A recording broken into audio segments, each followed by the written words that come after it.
하나증권 리서치센터의 김상훈 의원 모셨습니다. 안녕하십니까? 안녕하세요. 안녕하세요. 네. 이른 아침 나오셔서 감사드립니다. 네.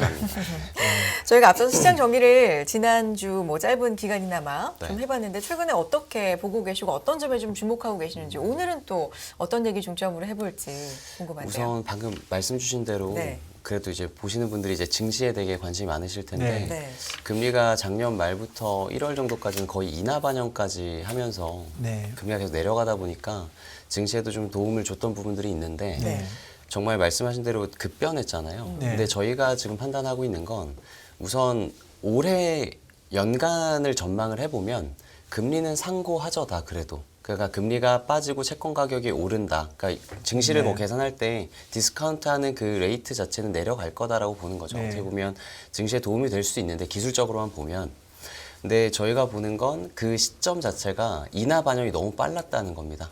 그러니까 금리가 내려가더라도 점차 이제 경기가 좀 둔화되는 부분들을 반영을 하고 실제로 인하 시점이 다가왔었을 때 훨씬 더 금리가 많이 내려가야 되는데 지금 인하를 너무나도 빠르게 반영하다 보니까 연말 연초부터 금리가 정말 큰 폭으로 하락을 했던 거예요. 근데 실제로 물가나 경제 지표들을 까보니 계속 추세적으로 둔화되는 부분들이 아니라 조금씩 반등이 일어나는 부분들도 있고 이번에 발표된 고용 보고서가 확실히 서프라이즈를 기록을 했고 이번 주에 이제 그 화요일 저녁인가 이제 미국 물가가 발표가 됩니다. 1월 달 물가가. 근데 가중치 조정된 부분들이 이제 반영돼서 나올 거기 때문에 1월 고용 보고서만큼이나 시장에는 조금 샥으로 받아들일 수 있을 만큼 물가가 높게 나올 가능성들도 배제할 수는 없는 상황이거든요. 그러니까 이런 부분들이 계속 그 누적이 되면 금리를 인하할 거다라고 처음에 반영했던 시점보다는 계속 그 시점이 딜레이가 될 수 있는 거죠. 그러면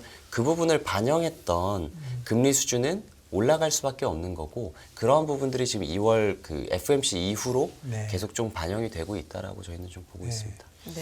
지금 그 실질 금리, 그러니까 10년짜리도 사실 많이 움직이고 있잖아요. 네네 맞습니다. 10년짜리 금리가 오르는 이유는 뭐 2년짜리가 오르니까 따라 오르는 건가요? 어떻게 봐야 될까요? 아니요. 우선 이번에 금리가 오른 거를 저희가 이제 흔히 뭐 미국채 2년물 금리, 10년물 금리 얼마나 올랐다는 건 명목상으로의 금리를 얘기를 하는 거고요. 그러면 그걸 두 개로 나눠보면 실질 금리가 움직이는 게 있고 기대 인플레이션이 움직이는 게 있어요. 크게 두 개로 나눠보면. 근데 1월 고용 보고서 발표 때까지만 하더라도 금리에 올라간 부분의 대부분은 실질 금리였습니다. 그 얘기는 뭐냐면 미국 경기가 생각보다 괜찮네. 그러면 금리를 예상하는 것보다 더 많이 올릴 수 있겠네라는 부분들이 반영이 됐다라고 하면 저희가 좀 걱정이 되는 부분들은 이번에 물가가 발표가 될 거고 그 사이에 이미 주말 사이에 나왔던 그 재산정했던 부분들이 이제 작년 물가를 다 재조정해서 발표를 했잖아요. 주말 사이에. 근데 하반기 때 물가 부분들이 대부분 올랐어요. 상반기 때 물가는 하향 조정시켰고. 근데 최근 3개월, 그러니까 10월, 11월, 12월 물가 3개월치의 연율화만 계산을 해보면 원래 3.1이었는데 그게 4.3으로 재조정이 됐거든요. 그러니까 이러다 보니까 1월 물가, 1월 고용 보고서처럼 상당히 높게 나오는 거 아니야? 라는 우려감이 커지면서 기대 인플레이션이 같이 올라가는 거죠. 그러니까 이게 실질 금리만 올라가게 되면 경기가 괜찮나 보다라고 생각을 하지만 실제로 금리를 올리게 되면 저희가 경험했던 게 경제 체력이 뒷받침해주지 못하면 금리를 계속 올렸었을 때 커브가 눌리면서 즉 장단기 금리 차가 더 역전이 되면서 장기물 쪽 금리에 대한 수요가 되게 늘어날 수가 있거든요. 근데 물가가 다시 올라가게 되면 기대 인플레이션도 올라가고 물가를 잡기 위해서 실질 금리도 같이 올라가야 되니까 이 두 개가 합쳐져서 금리를 더 올릴 수 있겠다라는 우려감이, 경계감이 더 커지는 거죠. 그러니까 지금 증시에서도 그렇고 채권 시장에서도 그렇고 물가에 대한 해지를 하기 위해서 풋옵션에 대한 베팅 물량들이 훨씬 늘어났다는 기사들이 주말 사이에 되게 많이 나타났어요. 그러니까 금리가 오르는 이유는 이제 경기하고 물가 두 개로 나눠볼 수 있는데 지금 요번에 오른 거는 경기보다는 인플레이션에 대한 예상이 좀 바뀌고 있기 때문에 올랐다 이렇게 보시는 거죠? 우선 고용 보고서 나왔을 때는 경기가 끌고 올라갔었고 그 뒤에 나왔던 이제 미시간대에서 발표하는 기대 인플레이션이나 이런 부분들이 같이 올라가다 보니까 물가 쪽도 자극을 하고 있다라고 봐주시면 될 것 같습니다. 사실 10년짜리 금리도 좀 올랐죠. 일주일 사이에 많이 3.4가 3.7이 됐으니까 30pp 올랐지만 사실은 2년짜리보다는 덜 올라가지고 엊그저께 무슨 50년 만인가 뭐 40년 만인가 1980년대 초 예, 이후 예, 네. 87bp인가 네, 차이가 났는데 86bp 정도. 예. 네. 지금은 뭐 한 78 정도 되네요. 네네. 그러니까 장단기 금리 차가 네. 아주 급격하게 변하고 있는데 네네. 그냥 생각해 보면 아니 뭐 그 페드 금리 빨리 안 내려갈 것 같으니까 네. 이게 벌어진다고 생각할 수도 있는데 네. 여기에 대해서 뭐 특별한 뭐 이게 시그널이다 이렇게 봐야 될까요? 우선 일반적으로 미국채 2년물하고 10년물이 단기물, 장기물 해가지고 이 부분들이 역전이 되면 네. 정말 높은 확률로 경기 침체에 직면을 했었거든요. 네. 근데 물론 연준은 이 부분보다 네. 미국채 3개월짜리랑 10년짜리가 역전이 되어야 네. 이제 경기 침체의 시그널로 네. 인정을 하고 있어요, 네. 연준. 근데 어쨌든 이 두 가지가 다 역전이 되어 있는데 네. 뭐 굳이 단기적으로 말씀을 드리면 저는 그러니까 우선 길게는 역전이 해소가 안 될 것 같아요. 네. 역전이 진짜 실제로 인하기 접어들기 전까지는 역전 폭은 등락을 반복할 수 있겠지만 쉽지 않을 것 같고 네. 그 이유는 물가가 됐던 경기가 됐던 연준이 실제로 금리를 지금 12월 달에 공개했던 점도표 중간값이 5.1%거든요. 그러면 3월에 올리고 5월에 25bp씩 올리면 이제 5.25가 됩니다. 네. 그러면 중간값에 도달하는데 지금 시장은 그보다 더 올릴 수도 있다라고 이제 딜레이를 네. 시키고 있어요. 인하 시점을. 네. 최종금리 도달 시점을. 그러면 그렇게 올리는데 지금 이 올리는 반영을 언제 했느냐. 1월 고용 보고서 그리고 1월 물가를 앞두고 반영을 했어요. 근데 한 달짜리잖아요. 이 뒤에 경기나 물가 지표들이 만약 2월 FMC에서 파월이 얘기했던 디스인플레이션이 확인되는 부분이라면 그리고 1월 고용과 1월 물가도 계속해서 수정치가 일어나서 그 부분보다는 줄어든다면 다시 시장은 바뀔 수 있거든요. 네. 그렇기 때문에 우선은 장기물 금리가 그만큼 못 오르는 데에서는 이 정도 금리를 올렸었을 때 미국 경기가 실제로 그만큼 뒷받침될 수 있느냐, 체력이 뒷받침될 수 있느냐라고 봤었을 땐 저희는 그렇지 못할 가능성들이 높다라고 봅니다. 그리고 저희가 잊지 말아야 될 게 사실 작년 8월 말에 그 파월 의장이 증시나 채권 시장에 되게 샥을 줬던 그 잭슨 홀 때를 네. 기억을 해보면 70년대랑 80년대 저희 인플레이션 엄청나게 올라갔었을 때 보면 금리도 많이 올렸지만 하나 지금하고 달랐던 특징이 뭐냐면 금리를 올렸다 내렸다를 엄청나게 반복을 했어요. 물가가 너무 많이 올라서 금리를 막 인상을 하니까 경기가 좀 꼬꾸라지고 물가가 빠질 것 같으니까 다시 인하를 했다가 이게 아니네 해서 반복을 많이 했고 그 당시 평균 시차가 2개월밖에 안 됐어요. 통화정책 기조가 변환되는 시차가 2개월밖에 안 됐단 말이죠. 네. 그럼 3월에 올리고 한 5월에 다시 내리고 막 이랬던 거야. 근데 네. 파월 의장이 그때 폴 볼커 의장을 소환하면서 증시에 샥을 주면서 이런 말을 했었습니다. 그때 역사적 비용을 재현하지 않겠다. 그러면서 이 시장에 뭔가 프레임처럼 줬던 게 하이어 포 롱거거든요. 네. 올리고 나서 우린 유지하겠다라는 거예요. 근데 과거에 어떤 사례를 찾아보더라도 하이어 포 롱거 기조 안에서 금리 변동성들은 엄청나게 컸습니다. 그 다음이 인하인지 인상인지 모르겠고 심지어 지금처럼 인하를 반영을 했었는데 엄청나게 앞당겨서 반영을 하다 네. 보니 그 시점보다 딜레이 되면서 다시 금리가 오르는. 그래서 제가 오늘 뭐 자료를 이제 뭐 가져온 부분들도 사실 하이어 포 롱거 기조에서 경제 지표가 잘 나왔는지 안 나왔는지에 따라서 등락이 너무 심하고 인하 반영 시점들이 계속 바뀌다 보니까 시장은 흔들릴 수밖에 없어요. 랠리 갔다가 조정 받다가 그래서 저희가 실제로 그냥 장단기 금리 역전이 있고 나서부터 언제 평균적으로 인하를 했는지 그러니까 기술적으로 통계적으로 확률적으로 우선 말씀을 드려보려고 합니다.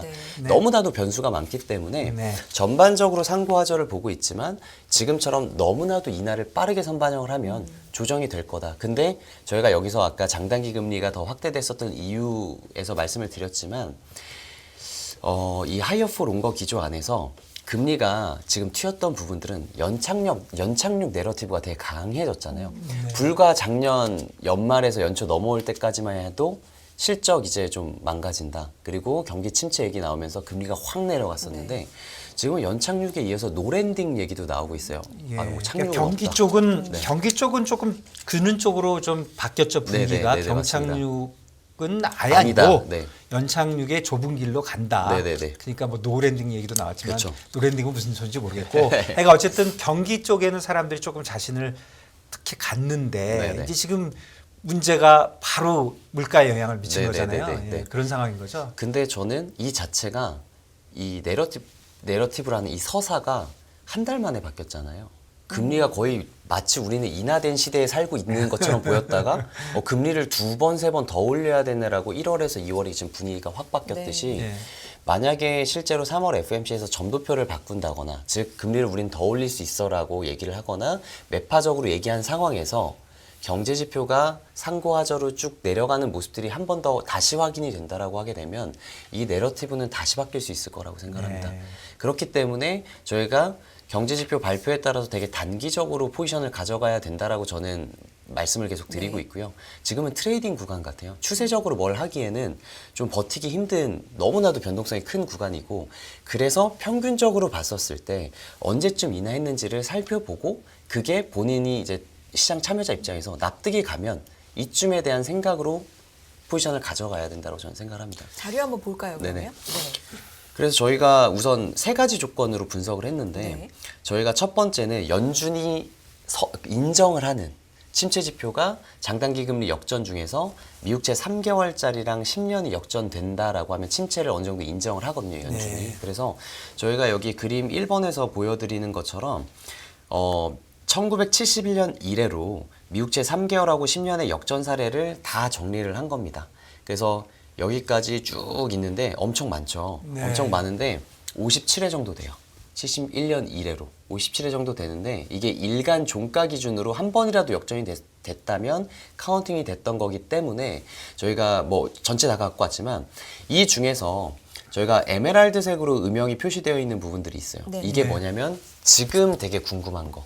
그러니까 역전 사례가 인상기에도 발생했을 거고 인하기에도 네. 발생했을 거 아닙니까? 그렇네요. 근데 네. 저희가 인상기 막바지에 이 다음 통화 정책이 인하기로 전환됐던 시점들을 이제 에메랄드색으로 가져온 건데 네. 사실 이 테이블을 보여드렸지만 결론이 가장 중요한 거 아니겠습니까? 네. 뭐 여러 가지로 준비를 해왔지만 결국에 보시게 되면 이 57회 중에서 저희가 인하기로 전환을 앞두고 있는 시점의 평균 시차를 감안해 보면 만약에 3월 FOMC가 마지막이다.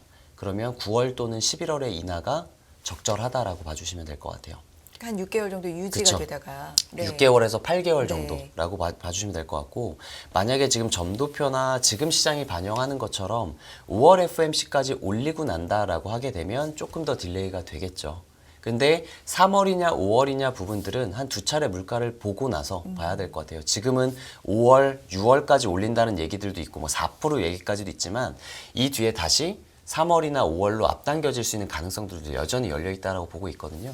그래서 이 어쨌든 역전 사례만 놓고 보게 되면 6개월에서 8개월 시차가 있다라고 봐주시면 될 것 같고 저희가 지금 이걸 일간으로 가지고 왔잖아요. 근데 57회나 되다 보니까 월 평균 기준으로 좁혀봤어요. 네네. 그러니까 3개월하고 10년 역전이 월간으로 평균치가 역전이 됐다라고 하게 되면 실질적으로 진짜 역전이 됐다라고 볼 수가 있기 때문에 실제로 사례도 되게 줄더라고요. 11차례밖에 없고요.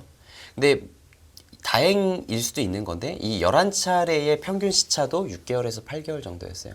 그래서 저희가 말씀드리고 싶은 건 3월 FOMC가 마지막 인상이라고 하게 되면 6개월, 8개월을 시차를 녹여보면 9월 FOMC 또는 11월 FOMC에 그 인하가 있을 거다라는 거를 장단기 역전은 보여주고 있다라고 저희가 판단이 되잖아요. 근데 지금 스왑 시장이나 선물 시장, 그러니까 저희가 항상 시장을 제일 빨리 이끌어가는 부분들이 스왑 시장이나 선물 시장에서 되게 단기적으로 트레이딩을 빨리 하는 곳에서 인하나 인상이나 시장 가격들을 되게 빨리 반영을 하거든요. 맞고 틀리고 간에. 근데 이 전에 2월 FOMC 직후까지만 보면 7월 FOMC부터 이미 인하를 반영했었어요. 네. 그러니까 엄청 빨리 땡겼던 거죠. 근데 지금 선물 시장과 수합 시장이 반영하는 인하 시점은 9월 또는 11월로 다시 딜레이가 됐어요. 그래서 저희가 장단기 금리 역전 사례만 놓고 보게 되면 즉 금리가 많이 튀어 있는 상황이잖아요. 그러면 튀어 있는 상황과 선물 수합 시장이 반영하고 있는 인하 시점은 지금 9월과 11월로 일치가 됐다라고 저는 개인적으로 판단을 합니다. 네. 그래서 금리가 튀었다라고 보고 있고 만약에 물가 때문에 이 부분보다 금리가 더 튀고 인하 시점 자체가 훨씬 더 딜레이가 된다라고 하게 되면 그 부분에 대해서는 저는 매수의 기회로 장기물 중심으로는 가져갈 수도 있다라고 생각을 하고 있어요. 그러니까 지금 5월까지 올리는 게 지금 거의 5월이 아까 보니까 5월에 또 한 번 올리는 게 거의 75% 나왔잖아요. 네. 그러면 5월까지 일단 올리고 12월 달에 약간 내리는 거 보면 지금 예전 지금 얘기해 주신 6개월에서 8개월이 이제 네. 딱 맞는 거죠. 네, 맞습니다. 딱 맞긴 한데 네. 그런데 연준 위원들은 이거보다 사실 세게 얘기했잖아요. 네. higher for For longer였으니까 그게 뭔 말이냐면 예전보다 나 오래 할 거야. 그러니까 네. 예전이 만일에 지금 분석해 주신 대로 7개월이 맞다면 네. 너네 옛날보다 오래 갈 거야. 조심해. 네. 이렇게 네. 얘기한 거니까 맞습니다. 더 길게 가는 거고 또 윌리엄이었네요. 누가 엊그저께 sometime이 아니고 뭐 a few years 그랬잖아요. 네. 그러면 2년 a few years 보통 한 2년은 얘기하죠. 1년은 네. 아니니까. 그러니까 결국은 이럼에도 불구하고 연준과 시장 간에는 좀 차이가 있네요. 시장 간의 차이가 있고요. 다만 네. 이번 주만 놓고 보면 네. 투표권 가지고 있는 이사들은 투표권이 있고 네. 그리고 지역 연는 총재들 중에서도 이번에 투표권이 생긴 위원들의 발언들이 되게 많이 예정되어 있어요. 그래서 이번 주에 물가도 발표되고 이미 주말 사이에 미시간대 죄송합니다.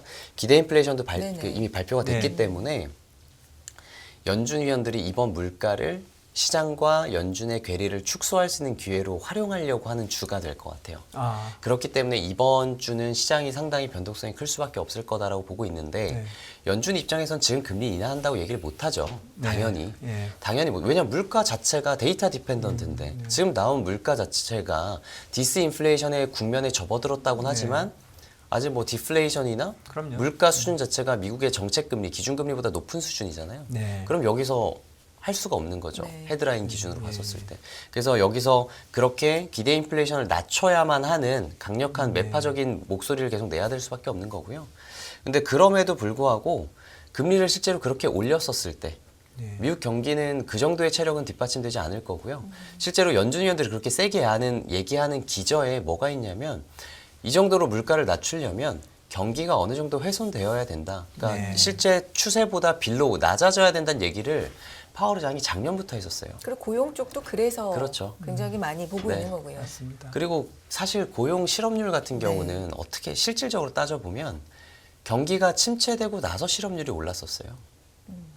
그렇기 때문에 지금 실업률이나 이런 부분들이 되게 완전 고용 수준에 가깝다고 하더라도 언제 튀어 오를지에 대해서는 사실 지표가 나오고 나서 시장은 반응할 수밖에 없는 가장 후행 지표이기 때문에 지금 경기가 저는 괜찮다고 해서 금리를 계속 추가적으로 시장 컨센보다 올린다라고 하게 되면 여기서 미국 국채를 투자하시는 분들 입장에서는 저희는 하이어풀 온 거잖아요. 그럼 고금리를 계속 유지하는 것만으로도 저희가 실제 우리나라 국민들도 가스비, 공공요금 올라가고 택시비 올라가고 물가가 올라가지만 뭐 택시비는 아니지만 필수 소비재가 올라가게 되면 재량 소비재에 대해서 소비에 대한 비중들은 줄어들 수밖에 네. 없을 그렇죠. 거거든요. 네. 그러면 전반적으로 소비가 줄어들 거고 미국은 경기의 3분의 2가 소비이기 때문에 이게 고금리가 계속 유지가 될수록 아마 부담들은 커질 수밖에 없을 거예요. 그래서 뭐 몇 년이 걸릴 수 있을 거다라고 얘기는 하고 있지만 경제 지표가 둔화가 되고 그리고 ISM 제조업 지수가 지금 3개월 연속 위축 국면이거든요. 근데 이런 부분들 감안하면 미국 경기가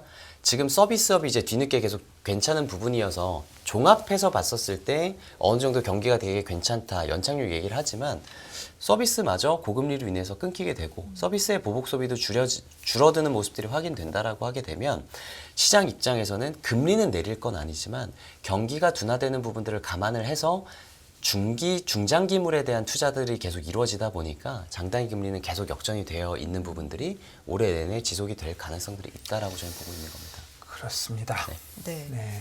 장단기 금리 역전이 근데 사실 어제 오늘 일이 아니라 그렇죠. 꽤 전부터 지금 반영이 되고 있는 네네. 상황이기 때문에 이게 과거에 이러고 나서 얼마 후에 침체가 오더라 이런 것도 굉장히 많이 얘기가 되잖아요. 그렇죠. 그게 일반적으로 장단기 금리 역전이 있고 나서 12개월에서 18개월 정도 얘기를 하거든요. 이미 그러면 그 시기는 도래한 거 아닙니까? 아니죠. 그 장단기 금리 미국채 네. 2년물하고 10년물 역전이 제대로 일어났던 게 이제 7월부터였거든요. 제대로라는 건 어떤 지속적으로 기준일까요? 한 번도 다시 플러스로 가지 않고 지속적으로 마이너스가 쭉 유지가 됐던 게 이제 작년 7월이기 때문에 그래서 하반기 침체를 얘기하는 겁니다. 하반기 침체를 얘기하는 거고 근데 그 하반기 침체를 올해 1월부터 반영을 너무 세게 해서 하반기 침체인데 이날을 1월부터 거의 반영을 너무 세게 하다 보니까 이 부분이 지금 되돌려지는 과정이다라고 보고 있고요. 그래서 금리를 더 올린다? 그럼 이 부분에 대한 그 내러티브는 다시 강화될 수 있을 것 같아요. 침체 쪽으로 갈 수 있는 부분들은. 그래서 지금 하이어폴 온 거는 경기가 좋다. 안 좋다 쪽에 한쪽으로 베팅을 해서는 안 되는 구간이다라고 생각을 하고 있고요. 다만 금리가 이렇게 등락을 반복하는 과정 중에 금리가 다시 전고점까지 갈 거다라고 보고 있지는 않지만 저희가 지금 이제 시간이 남은 시간을 보면 네네네. 저희가 딱 한 2가지 정도 얘기를 더 드릴 네. 수 있을 것 같은데 인하 시점이 저희가 장단기 금리 역전을 가지고 하나 말씀을 드렸잖아요. 네. 근데 두 번째로 저희가 최종 금리까지 인상을 하고 나서 인하까지 반영되는 시점이 얼마나 걸리는지를 한 번 더 얘기를 해드리고 싶은데 네. 지금 보고 계신 페이지는 저희가 70년대, 80년대랑 90년대 이후를 나눴어요. 왜냐면 아까 잠깐 네. 중간에 말씀드렸지만 7, 80년대는 너무 빈번하게 통화정책 기조를 변화시켰기 때문에 여기 보시는 것처럼 평균적으로 2개월 뒤에 바꿨고요. 네. 근데 저희가 말씀드리고 싶은 건 여기서 우측 부분을 보시게 되면 90년대 이후만 가지고 왔었어요. 네. 근데 가지고 왔는데 90년대 이후만 놓고 보면 그리고 그 안에서도 인상에서 인하기로 전환하는 지금이랑 같은 국면이죠. 네. 그게 11개월 정도 걸립니다. 그러면 올해 3월이 마지막이라고 하게 되면 인하는 내년 3월이 될 거고 올해 5월이 마지막 인상이라 그러면 내년 5월이 될 겁니다. 그러면 지금 연준 위원들이 얘기하고 있는 시점이 뭐 2년이다라고 하면 그거보단 좁혀지겠지만 거의 1년 정도 걸리는 거죠.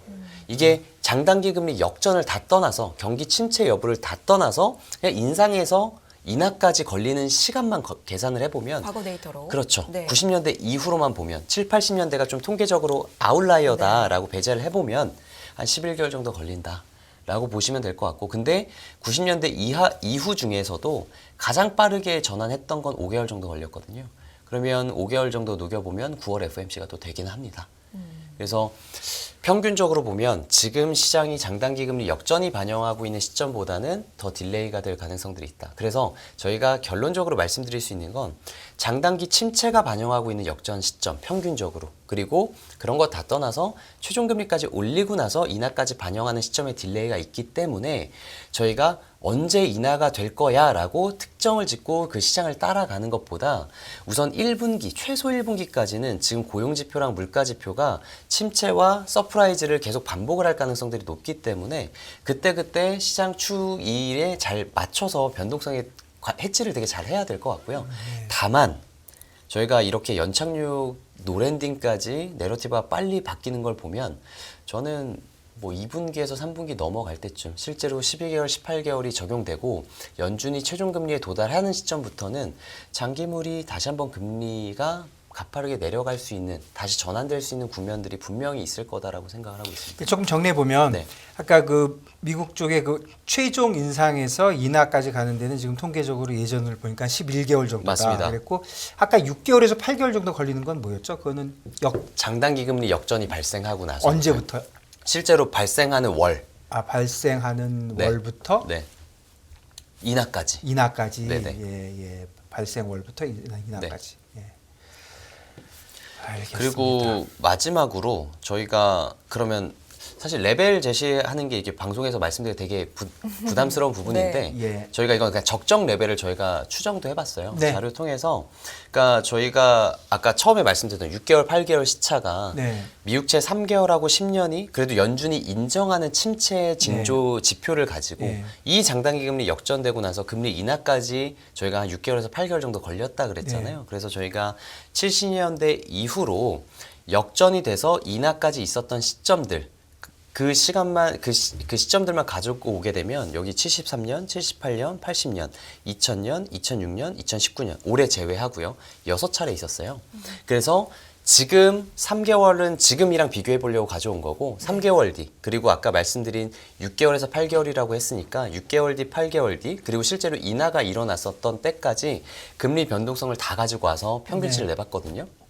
그럼 만약에 저희가 지금 말씀드렸던 경착륙이나 경기가 다시 경기 침체에 대한 내러티브가 강화돼서 미국 금리가 장기물이 내려간다라고 가정을 해보면 저희가 평균 변동폭 계산해보면 3.35까지 다시 내려갈 것 같아요. 저희가 네. 1월 달에 3.37까지 내려갔었거든요. 네, 맞습니다. 근데 문제는 뭐냐면 저희가 방금 말씀드린 레벨은 7, 80년대를 제외하고 말씀을 드린 거예요. 네.